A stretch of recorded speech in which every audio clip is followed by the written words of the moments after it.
Carter Hart is, I won't really say it's not good enough for the playoffs, but he's struggling a bit more in the playoffs compared to what he used to be like.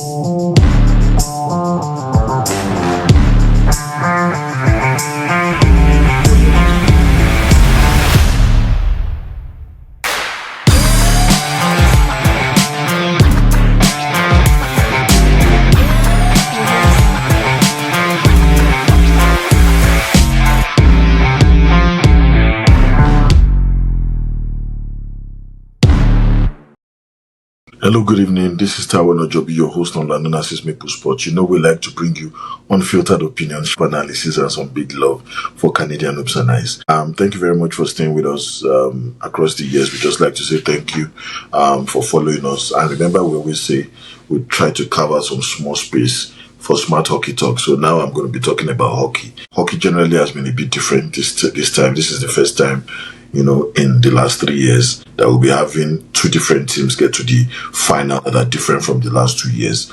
Just like I've said in previous session, I had Florida Panthers get to the final back-to-back, and they won it back-to-back against the same team coming from the Western Conference, and that was the Edmonton Oilers, and that's the team I follow. However, postseason has gone in a different direction this time, and the same course that we've had, I think, since 2018 or thereabouts, or 2010 or thereabouts, is still there. The best team in regular season has still not been able to make it to the final.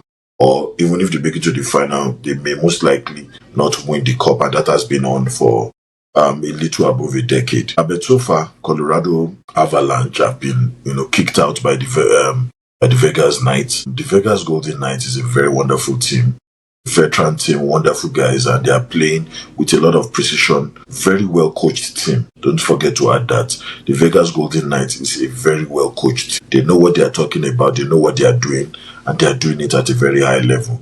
But let's get right into what the performance has been. In my own opinion, the team that has had a flawless performance throughout this postseason has been the Hurricanes. The Hurricanes have been playing at a very, very high level. Their first series, they swept the Ottawa Senators. Ottawa Senators didn't win a single game. Their second round, they swept the Philadelphia Eagles. They played at a very high level. The Philadelphia Eagles didn't win a single game. So they won 8 matches straight without losing a single match. Then by the time they were going into the conference final, they had 13 days of rest. So imagine 13 days. If any of their players were injured, they would have been able to get enough rest, and they are coming very much refreshed. So by the time they were coming to play the Montreal Canadiens team, they were well rested. Montreal Canadiens team surprised them and won the first game. After winning the first game, they went ahead and won the next 4. The Hurricanes, you understand, surprised the Montreal Canadiens, and unfortunately that's the only Canadian team that is left, and right now we have no Canadian team in the final for the first time in 3 years. The Montreal Canadiens tried, but the Hurricanes were just too fast for them, and better luck next time. And I'm also hearing some rumors that it looks like they are going to be going for some tough trades of some top players that can take them back to the final. But let us not take away the kind of effort that the Montreal Canadiens put in this Eastern Conference. Remember, they got rid of Tampa Bay, which is a very good team, in Game 7. They went through 2 Game 7s consecutively. Their next game also, they got to a Game 7 again against the Buffalo Sabres, very, very good team. They ended up beating them in overtime in a Game 7. So looking at it, they had played 7 games in the first 2 series. That's 14 matches against a Hurricanes team that has played only 8. So that means they have played 6 more games than them. They will definitely have fatigue coming in. They were looking tired. Even though they won the first game against Hurricanes, which was a big surprise, Hurricanes went ahead, won game 2, 3, 4, and 5. You understand? So they went ahead and won the next 4. So right now, the Hurricanes coming into the final had only lost 1 game, and that was against the Montreal Canadiens. Right now in the final, their first game also against the Vegas Golden Knights, they lost it again. And the part that I'm still going to talk about it because I did an analysis of that game, even though I also did an analysis of game 2, which I watched yesterday. But if you look at it generally, the Vegas Golden Knights is producing a lot of goals, even away from home. And Hurricanes is, to me, in this postseason, they've been the fastest team. Their ability to be able to convert the puck is very, very fast. And that's why I like the way they are playing. They are very young, fearless, very well coached team, and they are converting the puck very, very fast. If you see their lane games, in fact, in game 2, which I will still talk about against the Vegas Golden Knights, scored three. They scored two of their goals. Oh, no, they scored three of their goals in the third period because they were desperate. They didn't want to lose the second game. After they scored three of their goals, they were down 2-0. They went up 3-2. The Vegas Golden Knights now scored one more goal again. They now became 3-3. When it was 3-3, they went into overtime and they now won in overtime. Now, this is one thing that nobody is talking about. The Hurricanes team have won 3 games where they scored in overtime. It means that they are very, very, very well composed and disciplined even in overtime. They don't show any sign of being tired. They were very desperate in this game too against the Vegas Golden Knights, that when it was overtime, they were still playing like as if the match just started. So it means that they are a very strong team. They have that mental capacity to keep fighting. Scoring 3 goals in the third period, it requires a lot of discipline, and it requires that team to lose focus, and it means that they are not able to get it done. And that's what happened to the Vegas Knights. There's no need to panic so much. The Vegas Golden Knights are a very mature team. They understand what is going on, so we can still give them a chance as they go into game 3. It's just 1-1, so they've been able to split it in their first 2 games, so it's still 1-1 on aggregate. Hopefully by the time they get to a game 3 back in Vegas is now at home, they can now approach the game differently. But I like to look at, some of the things I wrote down. For game 1, the Stars delivered in key moments. Vegas Golden Knights, their stars they played with a lot of depth. For you to score 5 goals away from home, especially in the postseason of hockey, is not easy. And these were timely goals. Carolina's goaltending and defensive structure cracked a bit under pressure. But remember, the Carolina team scored 4 goals as well. The only problem is the team that won them scored more goals than them. And the goaltending didn't really save them. So that was very high event, chaotic game for me. And things were moving much faster than I expected. But if we look at the analysis that I did, go deeply into it, Vegas took advantage of their opportunity scoring. They were very, very effective. Any opportunity they get, they dominate. They played with passion. I remember that they won the Stanley Cup in 2023. So they are very, very experienced. They know what the Stanley Cup requires. And some of these players also played in 2023. So they understand it. Now, if you look at how they were able to make the Carolina team have a collapsed defense, Babashev was very, very important for them. He did a momentum swing in his first goal. Carlson scored the second goal, even though Mana created for him. Howden also scored the third goal. It was a forecheck pressure that gave birth to that goal. Edsel also scored, the fourth goal. If you look at the elite play that was coming from Edsel, you will know that they were finishing way simpler than the usual. So if you look at it generally for me, these were their key guys. Babashev, they are the main stars of Vegas Golden Knights, and they came up, clutch. Mana was a good buy for them. They really made a good decision by bringing him. Hurricanes allowed what I consider odd man rushes. Those mismatches where you are crossing over from both ends of the hockey field. That rush that happened confused them a bit, and that's why they were missing most of their assignments in the slots. And if you look at it generally, they were slow on their weak side coverage. If you look at their wide sides, especially sides that are considered vulnerable sides, they could not really convert. They could not, do more drop coverages. And if you look at their box out, was not really good enough as well. But Hurricanes are a team that are very fast. They have younger guys. They should be able to recover. And that's why I don't think that's an excuse. But that's exactly just what happened in this match. And I like to talk about it.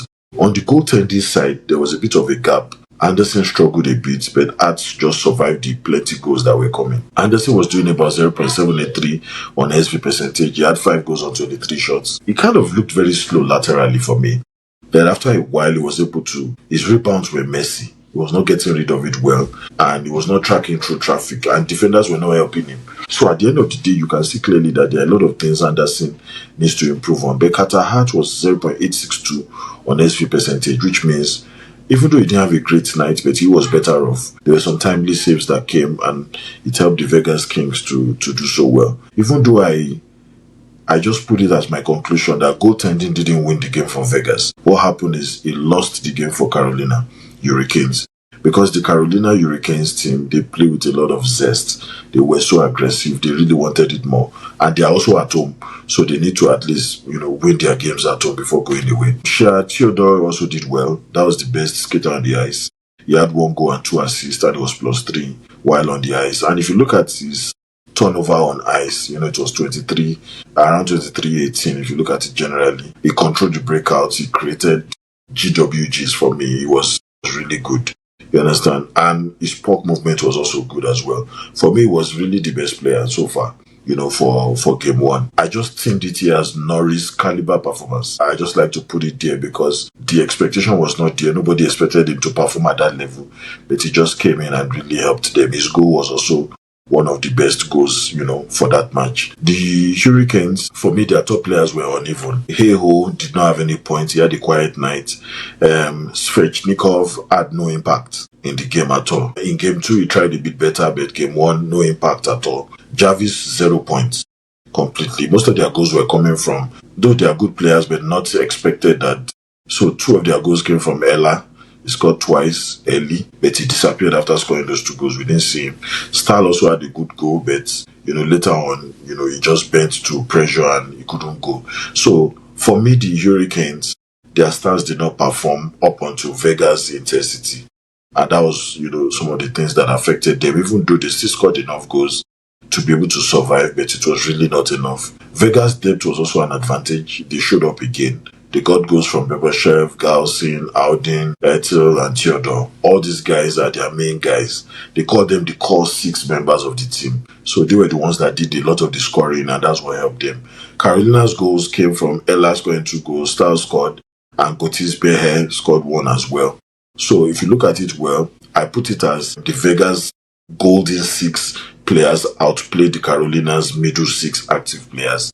And that was what the decisive moment looks like. If you look at the key statistics that tells the story, and I put it in my analysis, Vegas Knights had 29 shots, Carolina had 23. For me, that's the edge. And that's where volume really comes in when it comes to hockey. The high danger goals, Vegas had 3 high danger goals. They were going to be in tough corners coming through the zones. So they had 3 while the Hurricanes just had 1. So Vegas Knights at the edge there. Goaltending, Vegas goaltender had about 0.862 on SV percentage, while the Hurricanes had 0.783. So Vegas had the edge there as well. Slot chances, Vegas were +6. The Hurricanes were 0, -0. Rush chances that happen as a result of a rush on the puck, Vegas had +3, while the Hurricanes had nothing.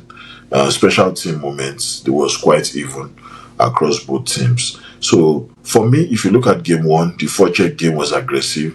Vegas is a very good team. They understand how to win. They won in 2023, but they are very, very calculative. The only team that has stopped them from even winning another multiple one within 2023 and now was the Edmonton Oilers. And now the Edmonton Oilers are out of the way.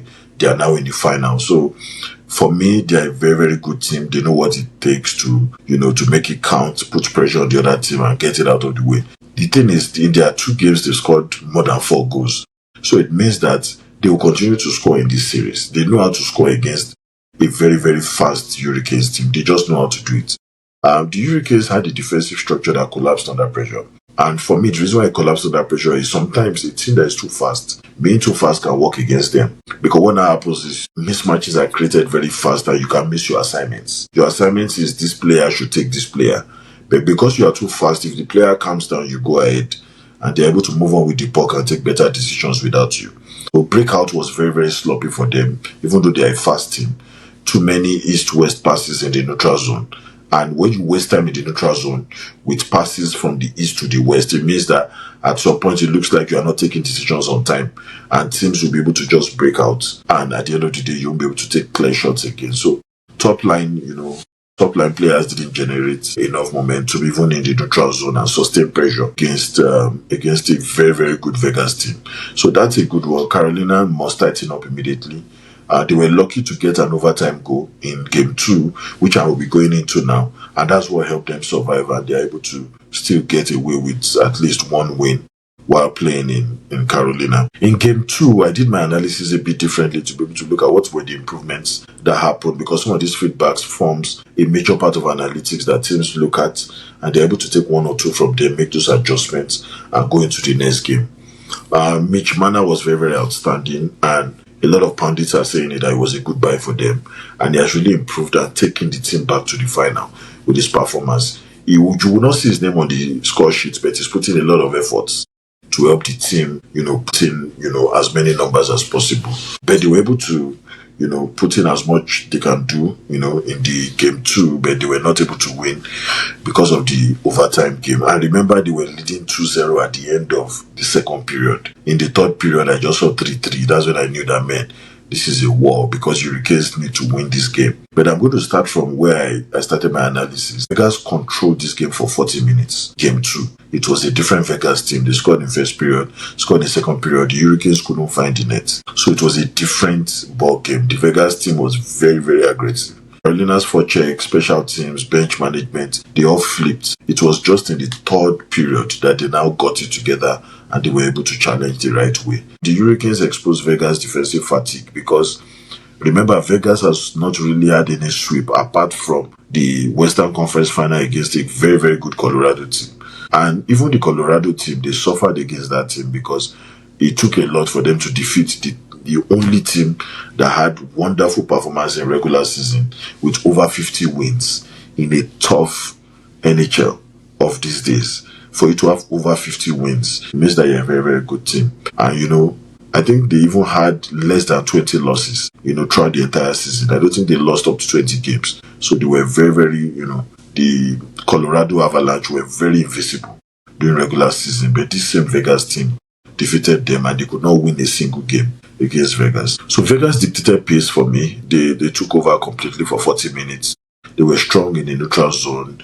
They completely just put their hands on the neck of Hurricanes for just 2 periods. And that effective cycle of Howden, Mana, Bebashev line was working out well. The coach I think that team is very well coached if you look at it general. Brett Howden's 2 goals were very classic. The same guy scored the 2 goals in the first period and second period. Very, very good goal. Low slot presence, if you ask me. And, quick puck movement was happening. And I think this second game, the Hurricanes team were just sleeping in the first 2 periods. And they woke up in the third period. And I'm going to talk about some of the things that helped them perform well. The Carolina team, their forecheck was not threatening in the first 2 periods. And Anderson kept them alive. If not, the Vegas Knights would have scored more points.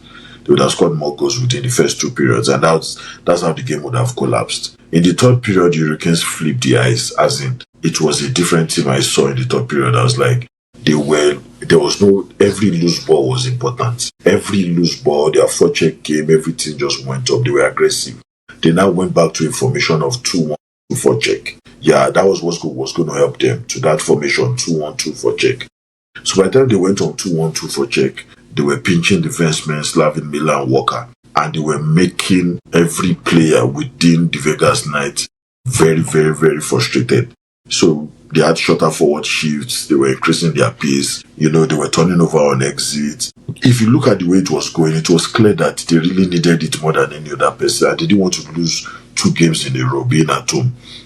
But Vegas, they struggled with turnovers and they were losing board battles. There was fatigue on the long shifts. So for me, they needed to make that adjustment. And unfortunately, the Vegas Kings could not keep it because the fatigue was clear. And Hurricanes turned it around. It became 3-2. Everybody thought that, okay, the Hurricanes had won. 3 straight goals coming from Stankoven, Jankowski, and Stahl. They were all created by pressure. Mostly pressure, rebounds, and broken plays. And that comes when you are putting pressure on the team. There'll be a lot of broken plays. And they were able to take advantage of it. But Vegas now also came back and scored 1 more and it went into overtime. And special team in overtime now decided who the winner would be. Vegas was able to take a high-stake penalty. And the problem was, if Vegas had stayed a bit more disciplined in the overtime, because what is your business having penalty or playing bad, playing without, putting in the right discipline in an overtime game? That penalty really, it really worked against them. It was, if you look at it, Seth Jarvis had the overtime winner. There was a perfect bumper to slot movement. Everybody was moving. Ghosty Bay had a quarterbacking, approach to the overtime. Aho was drawing defenders very, very high. Jarvis was drifting into soft ice. And, Vegas Kings, their penalty kill, you understand, suffered because of the fact that they already had a problem with fatigue. So their penalty kill was very passive and it collapsed immediately. That was why, Hurricanes was able to score in the overtime. But if you look at the tactical teams that kind of decided the game, and I decided that, it's better to just look at it from a strategic point of view. Carolina team, their identity, their relentless pressure, and they are very fast. When they were playing against Ottawa in first round, I was like, man, I've not seen any team play this fast in the postseason. And so far, they still have the record. You know, in the third period, they forced about 7 defensive zone turnovers from the Vegas Golden Knights. For you to force 7 turnovers from a good team like Vegas Knights, you must be very good in putting them under pressure. The Vegas Golden Knights had 4 failed exits. They could not even come out from the goaltender. 4 times they failed in their exits. 2 icing that led to goals. 2 of their mistakes led to goals as well. So if you look at it generally, Vegas, their bottom pair, especially Colan and Lauzo, they struggled badly. You know, that was the problem. So the fatigue is getting to them and they need to do a bit more. If you look at their turnovers on ice, Theodore had turnover, Anifin had the turnover, McNabb also had the turnover. Too many heavy minutes. It's also, you know, beginning to work against them. But they have to find a way because you are in the Champions League. I mean, not really Champions League per se. Let's just say they are in a Stanley Cup final. You need to give it everything you can because you don't know when you get to a final again. Next year, a lot of teams are going to be better. So make sure you get everything done and win what you can win now. That's why Game 3 is a major decider in this series. Vegas was 0 of 3 in the overtime, and that worked against them, and that's where the game, you know, went out of hand. Now, goaltending differential kind of changed. Even though he had a 0.846, he was able to, you know, rebound control, a lot of rebound control issues. He was still not able to fix the right way. He was beaten clean twice, especially looking at the fact that they came back from a 2-goal advantage because of some kind of mistake from the broken plays, and also the goaltender not being able to stand up and really help in that situation. So they were not really looking sharp in traffic, recalling the balls, going into the zone, getting the puck to the right place, and their forecheck game was not as best as, you know, as they had started the game. Frederick Anderson was not spectacular, but he made some timely saves in the overtime. In the third period and overtime, he outplayed Art generally. So imagine you had a goaltender that was performing well in first period and second period and third period. Your opposing goalkeeper just steps up their game and they were able to finish the right way. So if you look at it, Mitch Marner still had 2 assists, which was good. But the problem is he had a power play turnover on ice, and, you know, for about 6 minutes, 28 seconds, but it was still a big problem. Elite puck distribution from Marner, and he controlled the tempo. So Marner is still a good buy. Brett Howden had 2 goals, net front presence. He exploited the Hurricanes' defensive gaps, and the first 2 periods was the best for him. Mark Stone also had a tying goal as well. Clutch gene activated for me, and he was able to make it work out the right way. Vegas still has some concerns. Carter Hart I won't really say it's not good enough for the playoffs, but he's struggling a bit more in the playoffs compared to what he used to be like. He's struggling a bit more because Carter Hart, whether you like it or not, has considered 4 goals, you know, in 2 matches. That's 4 goals in each of those matches. That's 8. That's a lot already. You know, you need to be able to help your team. Bottom 6 forwards, we have Kosa, Smith, Seasons. They were providing no offense as far as I'm concerned. The other supporting cast are not waking up. The major 6 guys are banged up and they're under pressure. Defensive depth, Colan and Lawson, just like I said earlier, it looks like as if they targeted them. The Hurricanes was able to expose a lot of their weaknesses, and that's why, you know, they couldn't get it done. Now, why I feel the Vegas team lost, and they should be able to take this feedback and go back and improve 1 or 2 things. They lost the pace battle. They were not as fast in the third as they were able to match the speed in first and second period. So Carolina's forecheck overwhelmed them seriously. Special teams mismatch. The Vegas Golden Knights had a power play, and they were very effective in their power kill. They couldn't collapse it, and that's why the goal came from a power play. Defensive fatigue is beginning to happen. Too many minutes on top pairings, including Hart as well, is a problem for Vegas. Goaltending disadvantage may just work against them if they don't fix 1 or 2 things. Against Anderson, that has been rested for 13 days and is a bit more composed. Overtime penalty was avoidable, but it ended up working against the Vegas team. Try to avoid penalties. You are in the overtime, and this is the first time you are in the final. You just have to make it count. So what does this really mean for the series? And for me, I've looked at the series generally. I looked at the rebounds on ice that is happening. Rebounds on ice for Theodore and if it needs to stop or reduce at least to a certain degree. Improve your power play entries. Whether it's going to be on the puck or it's going to be on ice for your power play. they must be your best guys. Get more depth forwards. That means you need your forwards to be able to stay a bit more aggressive. If you're able to get them to be a bit more aggressive, then you give yourself a chance in game 3. Consider adjustments of the goaltending. You understand? If Hart struggles again, there should be a backup. You understand? And for the Hurricanes, they found the blueprint: high pace, high forecheck, and they were able to just find a way to get it done. For me, their power play through Ghosty Bear was really an opportunity for them to come back, because they were going to lose 0-2, and it's going to be bad because they can't go to Vegas and win both games. Vegas will win at least one at home. So they were targeting the Vegas Golden Knights bottom pair, especially their 2 defenders, and that's what helped them. The momentum now went to Hurricane. For Hurricane to win this match, they are going with a level of confidence back to Vegas, and I wish them the best. We'll be catching up with that tomorrow, and you'll be seeing a lot of analysis. Thank you very much for staying till the end, and God bless.